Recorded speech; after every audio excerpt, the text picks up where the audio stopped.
إن الحمد لله نحمده ونستعينه ونستغفره ونؤمن به ونعوذ بالله من شرور أنفسنا ومن سيئات أعمالنا من يهده الله فلا مضل له ومن يضلله فلا هادي له وأشهد أن لا إله إلا الله وحده لا شريك له الذي لا ند له ولا ضد له ولا نذير له ولا شبيه له وأشهد أن محمدًا عبده ورسوله الذي بلغ الرسالة وأدى الأمانة ونصح الأمة وتركهم على محجة بيضاء ليلها كنهارها فصلوات ربي عليه وسلامه وعلى آله وصحبه أجمعين أعوذ بالله من الشيطان الرجيم وإذ قال إبراهيم لأبيه آزر أتتخذ أصناما آلهة إني أراك وقومك في ضلال مبين وقال الله سبحانه وتعالى في موضع آخر أعوذ بالله من الشيطان الرجيم وإذ قال إبراهيم رب اجعل هذا البلد آمنا واجنبني وبني أن نعبد الأصنام رب إنهن أضللن كثيرا من الناس فمن تبعني فإنه مني ومن عصاني فإنك أنت الغفور الرحيم عن ثوبان رضي الله تعالى عنه قال رسول الله صلى الله عليه وسلم وإنما أخاف على أمتي الأئمة المضلين إذا وقع عليهم السيف لم يرفع إلى يوم القيامة وإنه لا تقوم الساعة حتى يلحق فئام من أمتي المشركين وحتى تعبد حي من أمتي الأوثان ولا تزال طائفة من أمتي على الحق منصورا لا تضرهم من خذلهم ولا من خالفهم حتى يأتي أمر الله উপস্থিত ঐতিহ্যবাহী ধামালকোট মসজিদের সম্মানিত মুসল্লিবৃন্দ কুরবার শুরুতেই সর্বাগ্যে প্রশংসা করছি সে আল্লাহ সুবহানাহু ওয়া তাআলার জন্য যে রব্বুল আলামিন হাজারো লাখো মানুষের মধ্য থেকে বাছাই করে পছন্দ করে তিনি আমাদের তার ডাকে সাড়া দিয়ে তার এই পবিত্র ঘরে আসার তৌফিক দান করেছেন সে আল্লাহ তাআলার জন্য শুকরিয়া জ্ঞাপন করছি আলহামদুলিল্লাহ আমাদের মতোই হাজারো মানুষ এখনো রাস্তায় লাখো মানুষ এখনো দুনিয়ার কাজ নিয়ে ব্যস্ত আল্লাহ তাআলা আমাদেরকে তার ঘরে আসার তৌফিক দিয়েছেন তার অর্থ হলো রব্বুল আলামিন আমাদেরকে ভালোবাসেন একজন ঈমানদারের জন্য একজন মুমিন এবং মুসলিমের জন্য দুনিয়াতে আল্লাহ তাআলা যত নিয়ামত দিয়েছেন তার মধ্য থেকে সর্বশ্রেষ্ঠ নিয়ামত রব্বুল আলামিন তাকে ভালোবাসেন এর চেয়ে বড় কোনো নিয়ামত আর একজন মুমিনের হতে পারে না। আমার মনে হয় আমরা আল্লাহ তাআলাকে ভালোবাসি, এটি বড় বিষয় নয়। আল্লাহ তাআলাকে ভালো অন্যরাও বাসে, বেদাতিরা বাসে, মুশরিকরা পর্যন্ত বাসে। আল্লাহ আমাকে ভালোবাসেন কিনা এটি বড় বিষয়। যে রব্বুল আলামিন আমাদেরকে তার ডাকে সাড়া দিয়ে মসজিদে আসার তৌফিক দিলেন, তার মানে এই রব্বুল আলামিন আমাদেরকে ভালোবাসেন। আলহামদুলিল্লাহ। দরুদ ও শান্তি বর্ষিত হোক সাইয়্যিদুল আউয়ালিন ওয়াল আখিরিন নবী মুহাম্মদুর রাসূলুল্লাহ সাল্লাল্লাহু আলাইহি সাল্লামের প্রতি। আল্লাহুম্মা সাল্লি আলাইহি আল্লাহুম্মা বারিক আলাইহি। সম্মানিত উপস্থিতি, খুতবার শুরুতে একটি বিষয় আমি আবেদন করব। সেটি হলো, গত 2 মাস আগে মনে হয় এসেছিলাম, তখনও বলেছিলাম কিছু ভাই পরিবর্তন হয়েছেন, আমি চাই সকল ভাই আমলটি করবেন। সেটি হলো, আজান যখন হয় আমাদের উচিত কি করা? আজানের জবাব দেওয়া। অন্য মাযহাবী ভাইরা আমাদেরকে শিখিয়ে দিয়েছেন যে জুমার দিন দ্বিতীয় আজানে জবাব দেওয়ার দরকার নাই। এই ভুল শিক্ষা আমাদের মধ্যে চলে আসছে। জুমার দিন হোক অন্য দিন হোক, আজান যখনই শুনবেন তখনই কি দিবেন? আজানের জবাব দেবেন। নবী মুহাম্মদ রাসূলুল্লাহ সাল্লাল্লাহু আলাইহি সাল্লাম বলেছেন, আমার যে উম্মাহ আজানের জবাব দেয় এবং আজানের পরে যে দোয়া আল্লাহুম্মা রাব্বা হাযিহি দাওয়াতি তাম্মা এটি বলে এবং আমার জন্য আল্লাহ তাআলার নিকট ওসিলা কামনা করে, আমার সুপারিশ সেই উম্মতের জন্য ওয়াজিব হয়ে যায়। এই ছোট্ট একটা আমল। আজান শুনবেন, মুয়াজ্জিন যা বলে আপনিও তা বলবেন।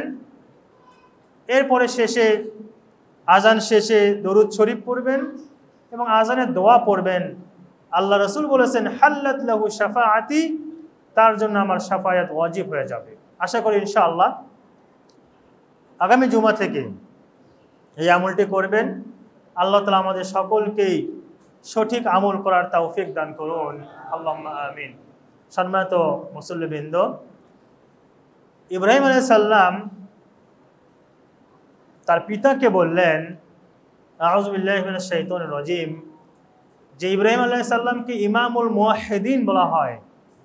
দুনিয়ার শুরু থেকে শেষ পর্যন্ত যত তাওহীদবাদী লোক আসবে তাদের ইমাম যারা, তার মধ্যে শ্রেষ্ঠ একজন ইব্রাহিম আলাইহিস সালাম।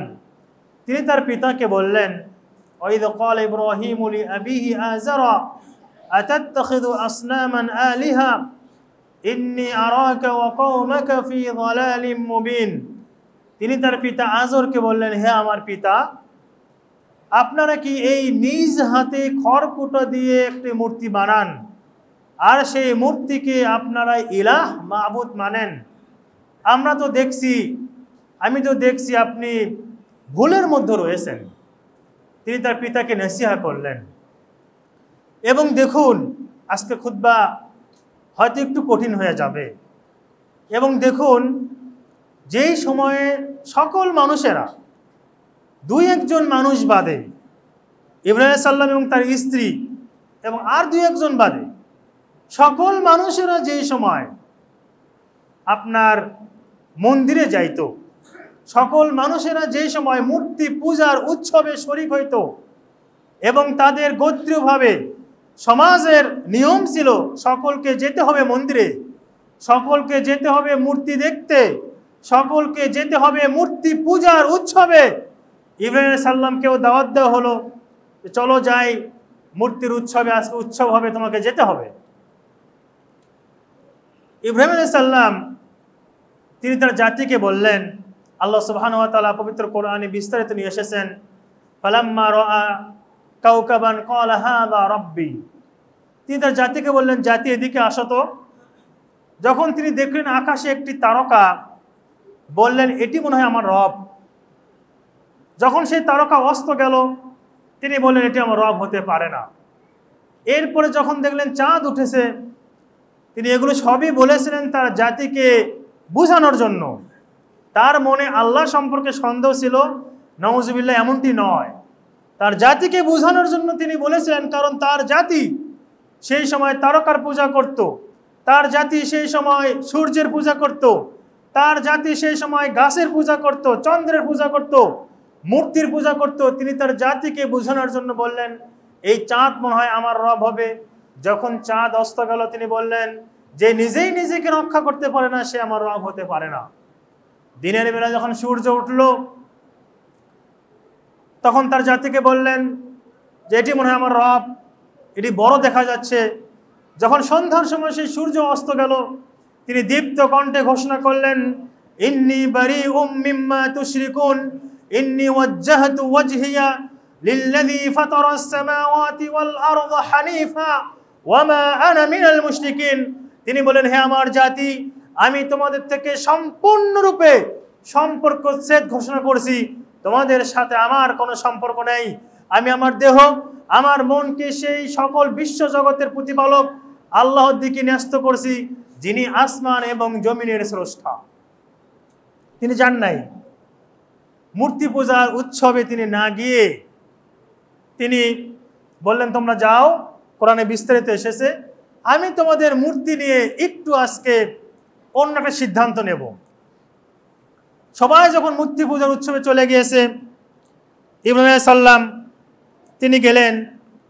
আপনার ঘটনা জানেন, যাওয়ার পরে সব মূর্তিগুলোকে ভেঙে দিয়ে বড় মূর্তির গলার পরে একসে কুঠার রেখে তিনি চলে আসলেন। সবাই যখন আসলো, আসার পর দেখছে যে এই জায়গার মূর্তিগুলো এই অবস্থা কেন। তখন তাকে প্রশ্ন করা হলো, মানুষের আলোচনা করলো যে এই কাজ করলো কে। কিছু কিছু মনে পরামর্শ দিল যে মনে হয় ইব্রাহিম এই কাজ করেছে, কারণ আমরা তাকে শুনেছি মূর্তি পূজা নিয়ে কটু কথা বলতে। সবাই তার কাছে গেল। ইব্রাহিম আলাইহিস সালাম তিনি বললেন, আল্লাহ তাআলা সূরা আনামে বলেছেন যে তোমাদের বড় যে মূর্তির বড় যে, সেই বড়কে জিজ্ঞাসা করো। সূরা আনামের ৭০-৭১ নম্বর আয়াতে আল্লাহ বলেছেন যে ইব্রাহিম আলাইহিস সালাম এই কথা বললেন, যাও বড় মূর্তিকে জিজ্ঞাসা করো এই কাজ কে করেছে, কারণ কুঠার তো তার কাঁধের ওপর রয়েছে। তারা তখন পরস্পর বলাবলি করলো, তোমরা কি জানো না মূর্তি কথা বলতে পারে না? আমরা কিভাবে জিজ্ঞেস করব? তোমরা কি জানো না মূর্তি নড়াচড়া পর্যন্ত করতে পারে না? আমরা তাকে কিভাবে জিজ্ঞেস করব? ইব্রাহিম আলাইহিস সালাম তখন বললেন, আতা'বুদুন, তোমরা কি এমন জিনিসের ইবাদত করো যেই জিনিস কথা বলতে পারে না? এমন জিনিসের ইবাদত করো যেই জিনিস নিজেকেই নিজে সৃষ্টি করতে পারে না, যেই জিনিসকে সৃষ্টি করতে হয়, তোমরা কেন এই জিনিসের ইবাদত করো? এরপর আপনারা জানেন লম্বা ঘটনা। সবাই মিলে ইব্রাহিম আলাইহিস সালামকে আগুনের কূপে নিক্ষেপ করা হলো এবং আল্লাহ সুবহানাহু ওয়া তাআলা বললেন, কুলনা ইয়া নারু কুনি বারদাও ওয়া সালামান আলা ইব্রাহিম। আল্লাহ তাআলা আগুনকে আদেশ করলেন, হে আগুন, তুমি ইব্রাহিম আলাইহিস সালামের জন্য একদম এসির মতো প্রশান্ত হয়ে যাও, ঠান্ডা হয়ে যাও। আগুন ঠান্ডা হয়ে গেল। আল্লাহ সুবহানাহু ওয়া তাআলা ইব্রাহিম আলাইহিস সালামকে সেই আগুনের কূপ থেকে রক্ষা করলেন। এই ঘটনা অনেকবার পড়েছি, অনেকবারই শুনেছি। এখানকার শিক্ষা কোথায়? এখানকার শিক্ষা কোথায়? খুব স্পষ্ট ভাষায় মনে রাখবেন এবং জেনে রাখবেন, ঈমান আনা যতটুকু সহজ, যতটুকু সময় ঈমান আনা যায়, তার চেয়েও কম সময়ে ঈমান থেকে মানুষ বের হয়ে যায়।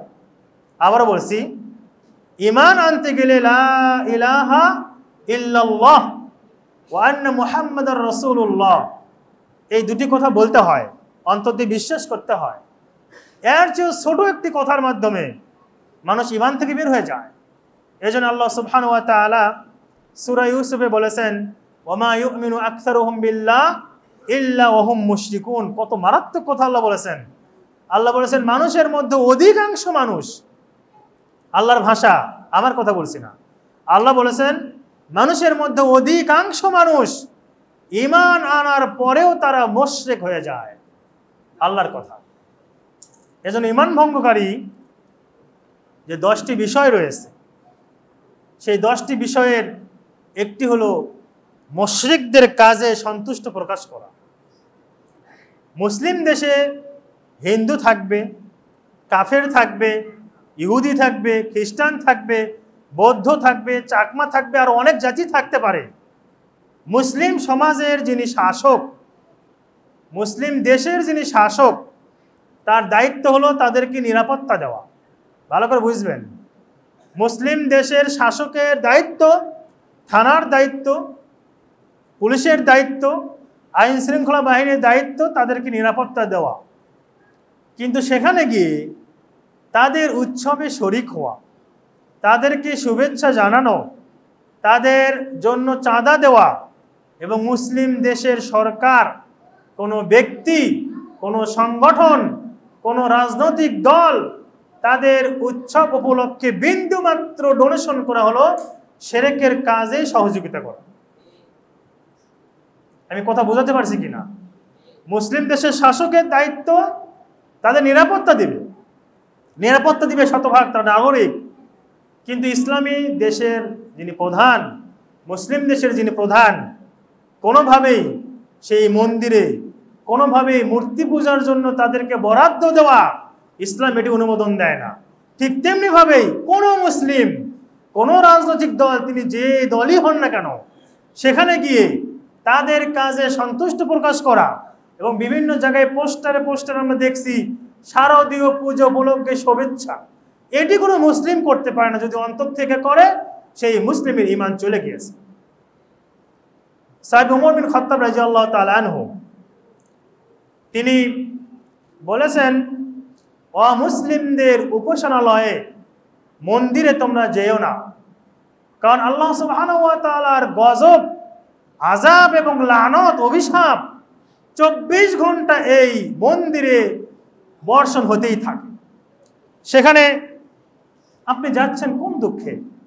আমাদের অনেক ভাইকেও দেখছি যে হোয়াটসঅ্যাপে শুভেচ্ছা দেয়, মানে হিন্দু বন্ধু আছে, হয় একসাথে পড়াশোনা করে, শুভেচ্ছা দেয় যে বন্ধু তোমাকে শারদীয় শুভেচ্ছা। যদি পূজা মনে হয় গতবার শেষ হয়ে গিয়েছে, তারপরেও বলছি যারা যদি কেউ এগুলো করে থাকেন, যে সন্তানকে নিয়ে যাওয়া মূর্তি দেখানোর জন্য, আপনি কি জানেন যে যুগে যুগে নবী এবং রাসূলকে আল্লাহ তাআলা পাঠিয়েছিলেন এই শিরক বন্ধ করার জন্য?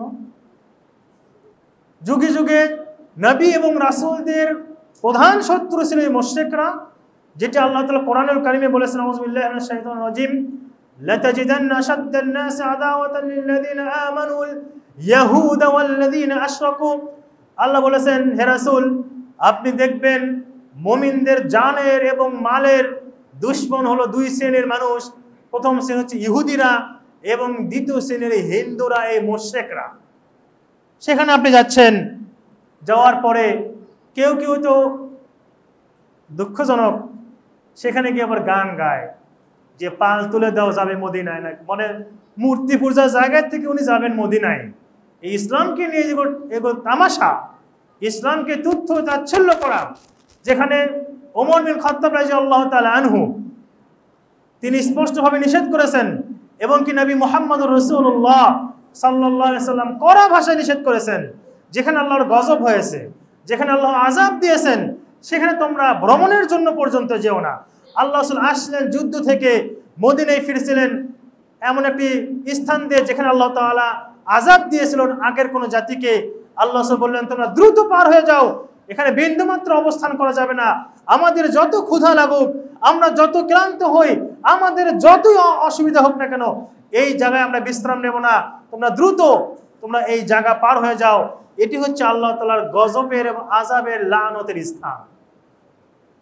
আল্লাহ রাসূল দ্রুত পার হয়ে গিয়েছেন সাহাবাদেরকে নিয়ে। সাহাবী ওমর বিন খাত্তাব রাদিয়াল্লাহু তাআলা আনহু নিষেধ করেছেন অমুসলিমদের উপাসনালয়ে যাইতে। আর আমরা, আমাদের ঈমান এত বেশি যে সেখানে গিয়ে আমরা তাদেরকে শুভেচ্ছা জানাই। আমি নির্দিষ্ট কোনো কাউকে উদ্দেশ্য করে বলছি না।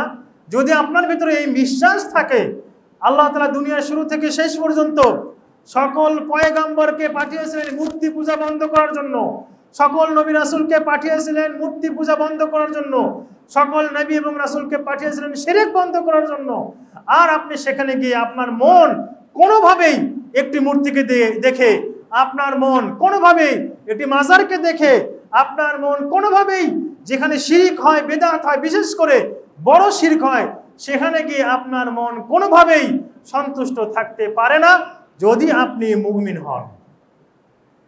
আল্লাহ তাআলা আমাদেরকে সঠিক জিনিস বোঝার এবং আমল করার তৌফিক দান করুন।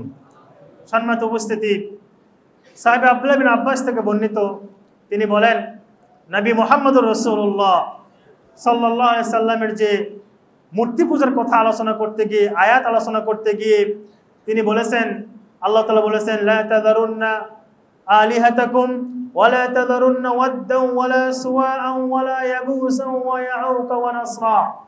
সাহাবী আব্দুল্লাহ বিন আব্বাস, যাকে রইসুল মুফাসসিরিন বলা হয়, তিনি বলেছেন এই পাঁচজন ছিল নূহ আলাইহিস সালামের যুগে যারা ভালো মানুষ তারা।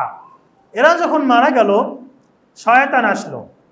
শয়তান আসার পরে লোকদেরকে বলছে, তোমরা বড়ই অকৃতজ্ঞ মানুষ, এ পাঁচজন কত ভালো মানুষ ছিল, তাদের নামে তোমরা একটা মূর্তি বানাও, বানিয়ে ওই পাঁচজনের নামে এই মূর্তির নামকরণ তোমরা করো।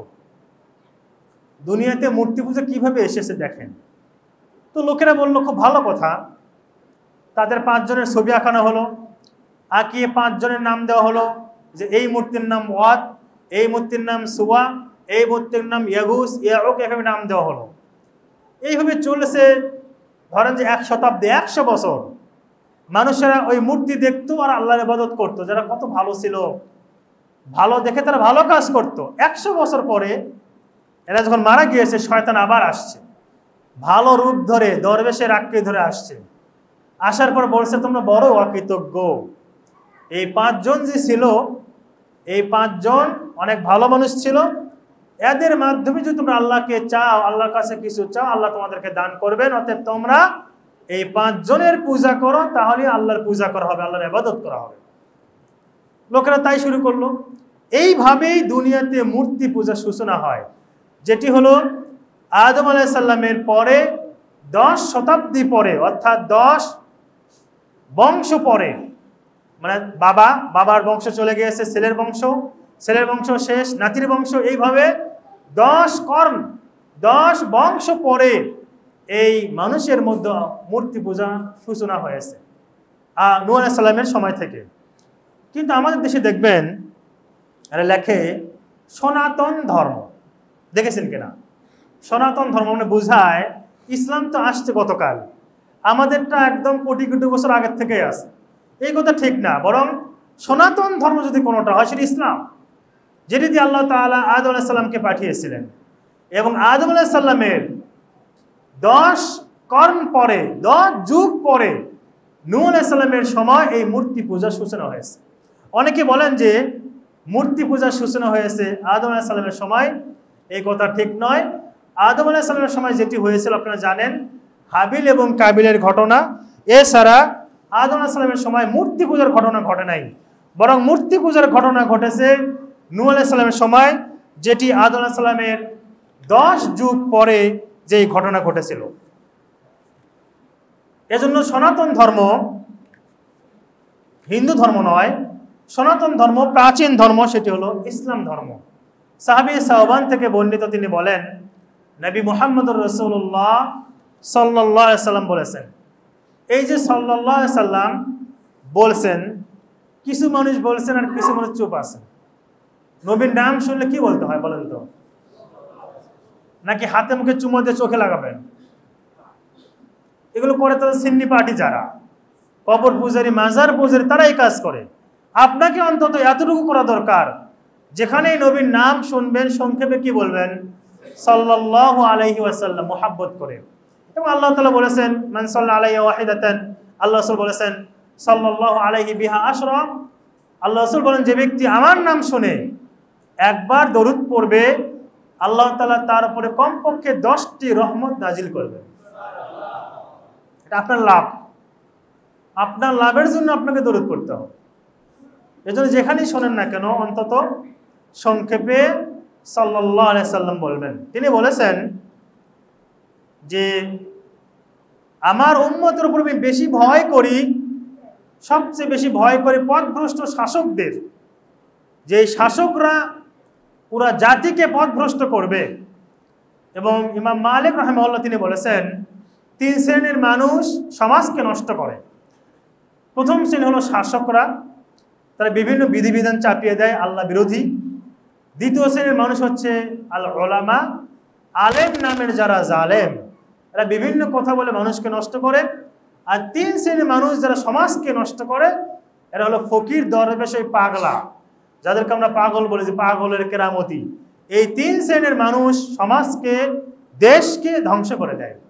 তার মধ্যে প্রথম হলো শাসক শ্রেণীর, যেটা আল্লাহ রাসূল বলেছেন। আল্লাহ রাসূল আরো বলেছেন, কিয়ামত কায়েম হবে না যতদিন না পর্যন্ত আমার উম্মতের কিছু মানুষ মূর্তি পূজকদের সাথে মিলিত না হবে, এবং কিয়ামত কায়েম হবে না যতদিন না পর্যন্ত আমার উম্মতে মুহাম্মাদের কিছু মানুষ মূর্তি পূজা না করবে।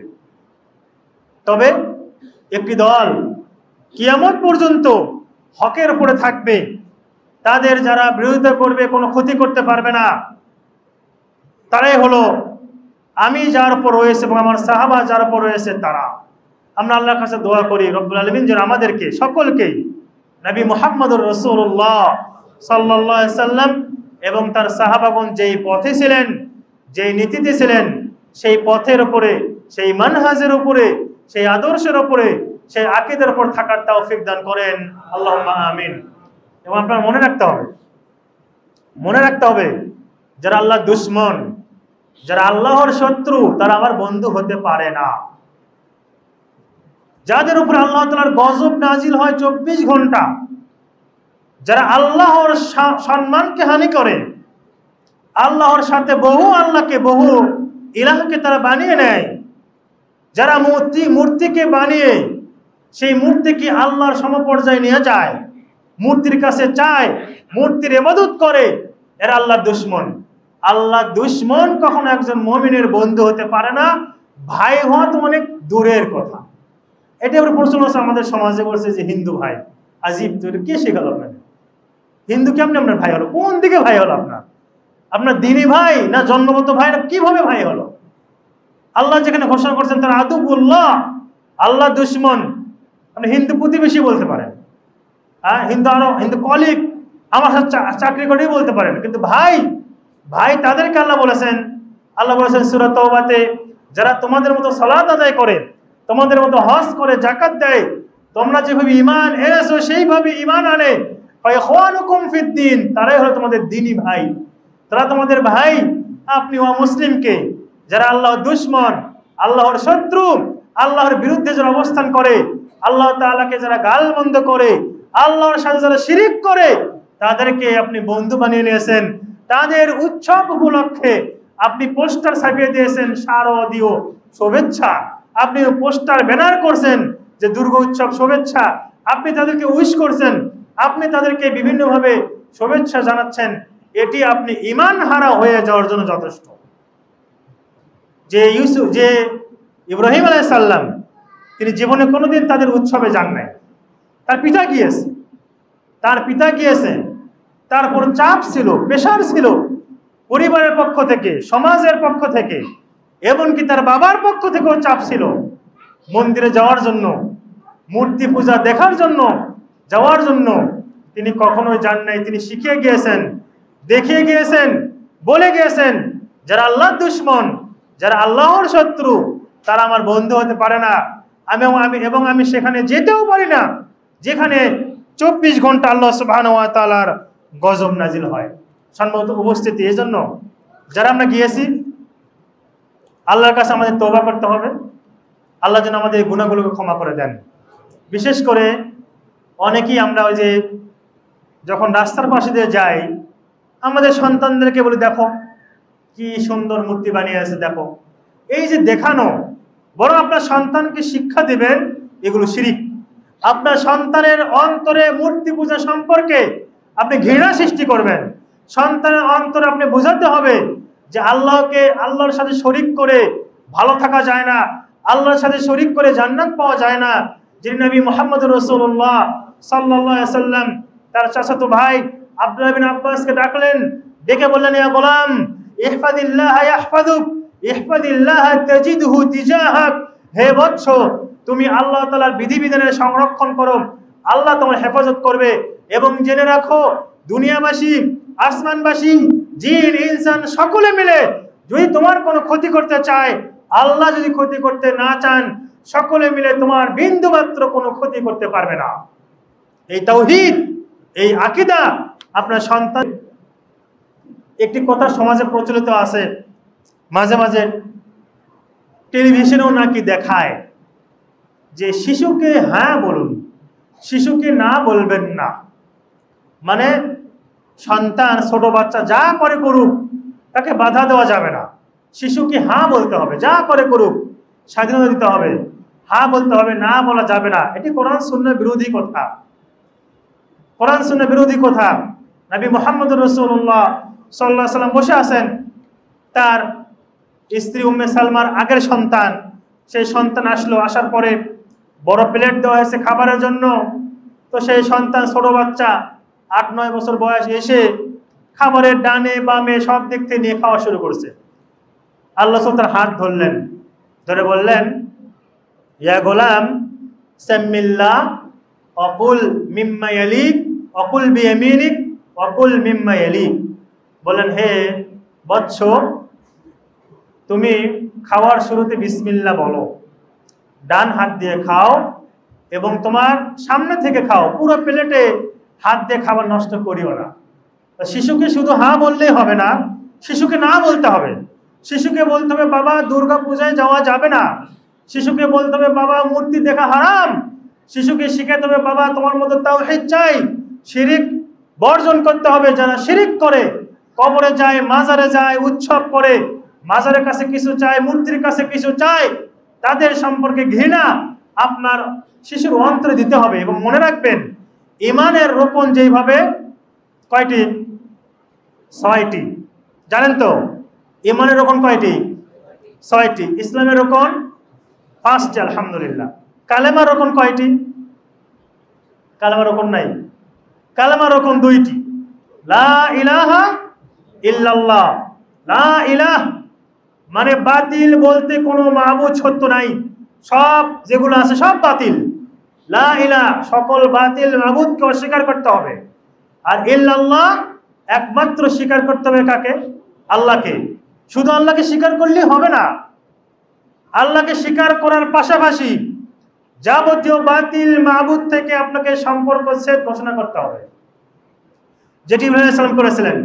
এজন্য কালেমার রোকন 2টি, লা ইলাহা ইল্লাল্লাহ, লা ইলাহ সকল মাবুদ বাতিল, সত্য বলতে কোনো ইলাহ নেই, ইল্লাল্লাহ সত্য ইলাহ কয়জন? একজন, তিনি হলেন আল্লাহ। এই বিষয়গুলো আপনার সন্তানকে শেখাতে হবে। আপনি আপনার সন্তানকে নিয়ে গেছেন, দেখে আসি মূর্তি কিভাবে বানিয়েছে, দেখতে তো সুন্দর, দেখে আসি, না, এগুলো শেখাবেন না। বরং মূর্তি সম্পর্কে, বরং শিরিক সম্পর্কে, বিদআত সম্পর্কে আপনার সন্তানকে বোঝাতে হবে, যেগুলো হচ্ছে আল্লাহ বিরোধী কাজ, এগুলোতে আল্লাহ এবং আল্লাহ রাসূল নারাজ হয়, অখুশি হয়, এগুলো বোঝাতে হবে।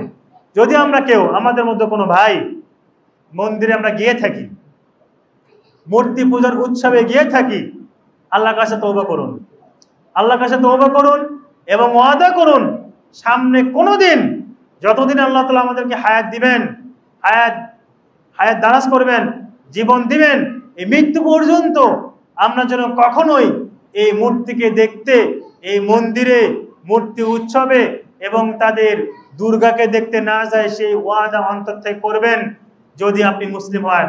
আর আমরা যা করেছি ইতিপূর্বে, আল্লাহ তাআলা আমাদের গুনাহগুলো ক্ষমা করে দিন এবং আমাদেরকে পরিপূর্ণ তাওহীদবাদী মুমিন হওয়ার তৌফিক দান করুন, আল্লাহুম্মা আমিন। এই হলো নূহ আলাইহিস সালামের যুগেই প্রথম মূর্তি পূজা শুরু হয়। এজন্য সনাতন ধর্ম হিন্দু নয়, সনাতন ধর্ম প্রাচীন ধর্ম ইসলাম। আরব দেশে আমর বিন লুহাই, তার মাধ্যমে এই মূর্তি পূজা শুরু হয়। এবং আপনারা জানেন, কাবার মধ্যে 360টি মূর্তি ছিল। আমর বিন লুহাই সে গিয়েছিল সিরিয়াতে, সিরিয়াতে যাওয়ার পর দেখে অনেকগুলো মূর্তি, তো গিয়ে বলল, তোমরা কি করো এগুলো দিয়ে? সিরিয়াবাসী বলছে যে যখন বৃষ্টি হয় না, মূর্তির কাছে চাই, তখন বৃষ্টি হয়। খাবারের যখন অভাব হয়, মূর্তির কাছে চাই, তখন আমাদের খাবারের ব্যবস্থা হয়। মূর্তির মাধ্যমে আমরা আল্লাহর কাছে দোয়া করি। আমর বিন লুহাই এই কথা শুনে তখন সে বলল, তাহলে আমাকে একটা মূর্তি দাও, আমি নিয়ে যাই মক্কায়, যখন বিপদে পড়বো আমরা এই মূর্তিকে ডাকবো। তখন তাকে একটি মূর্তি দিল, হবল। আপনার নাম শুনেছেন, হবল মূর্তি। এই হবল মূর্তি আমর বিন লুহাই সিরিয়া থেকে নিয়ে কাবা ঘরের মধ্যে স্থাপন করলো এবং মানুষদেরকে সে আদেশ করলো যে আজ থেকে তোমরা বিপদে পড়লে সরাসরি আল্লাহর কাছে চাওয়ার দরকার নেই, হবল মূর্তির কাছে চাইবা, অথবা হবল এই মূর্তির মাধ্যমে আল্লাহর কাছে ওসিলা করবা, তাহলে সেগুলো পেয়ে যাবে। এইভাবেই আরব উপদ্বীপে সর্বপ্রথম মূর্তি পূজা শুরু হয়। আলহামদুলিল্লাহ, এখন পুরা সৌদি আরবে, কাতার এবং কুয়েতে কোনো মন্দির নাই। শুধু মন্দির নয়, কোনো গির্জা নেই, কোনো প্যাগোডা নেই, অমুসলিমদের কোনো উপাসনা নাই। যদিও দুবাইয়ে বা করেছে, যতটুকু আমরা জেনেছি, এই ওমর বিন খাত্তাব রাদিয়াল্লাহু তাআলা আনহু তিনি সকল অমুসলিমকে, ইহুদিদেরকে তিনি মদিনা থেকে, সর্বশেষ আরব উপদ্বীপ থেকে তিনি বের করে দিয়েছিলেন। সেই সিলসিলা এখনো চালু রয়েছে। পুরো সৌদি আরবে তাদের কোনো উপাসনা নাই, কোনো মন্দির নাই, কোনো গির্জা নাই, কারণ এগুলো হলো অভিশপ্ত জায়গা। এগুলোতে সব সময় আল্লাহ সুবহানাহু ওয়া তাআলার গজব এবং লানত নাজিল হয়। আপনি বলতে পারেন যে অমুসলিমদের ভয় রয়েছে ইসলাম নিয়ে, সেগুলো ভাঙবো কিভাবে? সেগুলো আপনি ভাঙবেন দাওয়াতি কাজের মাধ্যমে, সেগুলো ভাঙবেন, তাদেরকে লিফলেট দিবেন, তাদেরকে নিয়ে ব্যক্তিগত কন্ট্যাক্ট করবেন। অমুসলিমদের, হিন্দুদের যারা লিডার রয়েছে তাদের সাথে বসবেন, তাদেরকে বলবেন যে ইসলাম এটি বলে না যে আমরা মূর্তি ভেঙে দিয়ে আসবো, ইসলাম বলে না আপনাদের আমরা আক্রমণ করব, ইসলাম বলে আপনাদের কাজ আপনারা করবেন, কিন্তু আমরা সেই কাজে শরীক হব না, এটি ইসলাম বলে। কোনো মুসলিম আপনাদের মূর্তিকে ভেঙে দেবে এটি নয়। তাদেরকে ভালোভাবে বুঝাবেন, কিন্তু তাদের মন্দিরে গিয়ে, তাদের উপাসনালয়ে গিয়ে, যেখানে পূজা হচ্ছে সেখানে গিয়ে তাদের সাথে শরীক হওয়া, হাসি মজাক করা, সেখানে গিয়ে অনুষ্ঠান করা, সেখানে গিয়ে আবার ইসলামী গান, নাম দিয়েছে ইসলামিক গানের অনুষ্ঠান করা, দে দে পাল তুলে দে যাবে নাকি মদিনায়, এই গান সেখানে গিয়েছে, এবং তাদেরকে শুভেচ্ছা জ্ঞাপন করা, এগুলো সব হলো ইসলাম চলে যাওয়ার একটি কারণ। মনে রাখবেন, কোন মুসলিম, কোন মুমিন, কোন মুসলমান অন্তর থেকে মূর্তিকে এবং যারা মূর্তির পূজা করে তাদেরকে বিন্দু মাত্র ভালোবাসতে পারে না। আপনার ইমান আপনাকে বাধা দিবে যেখানে মূর্তি সেখানে যাইতে। আপনার ইমান আপনাকে বাধা দিবে যেখানে মন্দির সেখানে যাইতে। আপনি কি কখনো দেখেছেন ঈদের মাঠে আমাদের মসজিদে তারা আসে? আচ্ছা, এখানে বাদ দিলাম, এখানে যেহেতু সংখ্যাগরিষ্ঠ আমরা বেশি মুসলিম, বাদ দিলাম। ভারতে দেখেন তো, ভারতে কোনো নামাজের সময় অমুসলিম যে শাসক নরেন্দ্র মোদী সরকার এসে বলেছে তোমরা নামাজ পড়ো, আমরা তোমার সাথে আছি, নামাজ পড়তেছ, তোমাদের শুভেচ্ছা, তোমাদের কোনো সমস্যা নেই। কোনো অমুসলিমরা পর্যন্ত এগুলো বলে না, কারণ অমুসলিমরা জানে যে ধর্ম নিয়ে ডান বাম চলে না, ধর্ম বিশ্বাসের নাম, ধর্ম তারা সেইভাবে পালন করে বিশ্বাস নিয়ে। আর আমাদের অবস্থা এমন হয়েছে, আমরা ইসলামও পালন করি আর ইসলামের মধ্য থেকে যা করি কোনো সমস্যা নেই, নাউজুবিল্লাহ। একজন মুসলিম কখনোই মূর্তি পূজাকে উইশ করতে পারে না, একজন মুসলিম কখনোই শারদীয় শুভেচ্ছা দিতে পারে না, একজন মুসলিম কখনোই অন্তর থেকে মূর্তি পূজাকে ঘৃণা না করা পর্যন্ত একজন মুসলিম, একজন মুমিন থাকতে পারে না। আল্লাহ তাআলা আমাদের সকলকেই সঠিক জিনিস বোঝার এবং আমল করার তৌফিক দান করুন। এবং আমরা যারা এই কাজটি করেছি, আমরা আল্লাহর কাছে তওবা করছি, রব্বুল আলামিন যেন আমাদের গুনাহগুলো ক্ষমা করে দেন। ভবিষ্যতে তাওহীদ নিয়ে, ঈমান নিয়ে, বিশুদ্ধ আকীদা নিয়ে আল্লাহ তাআলা আমাদের কবরে যাওয়ার তৌফিক দান করুন। আল্লাহুম্মা আমিন। আকুলু কওলি হাযা আস্তাগফিরুল্লাহ লি ওয়া লাকুম ওয়া লিসাইল মুসলিমিন ফাস্তাগফিরু ইন্নাহু হুয়াল গফুরুর রহিম।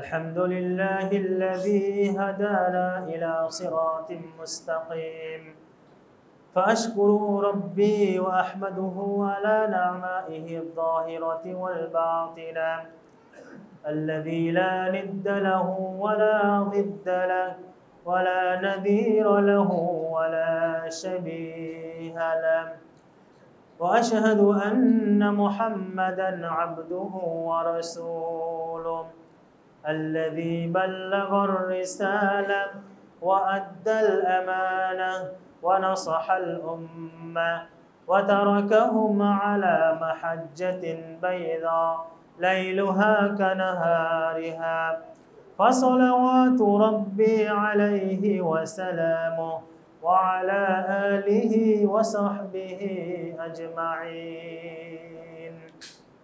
أعوذ بالله من الشيطان الرجيم.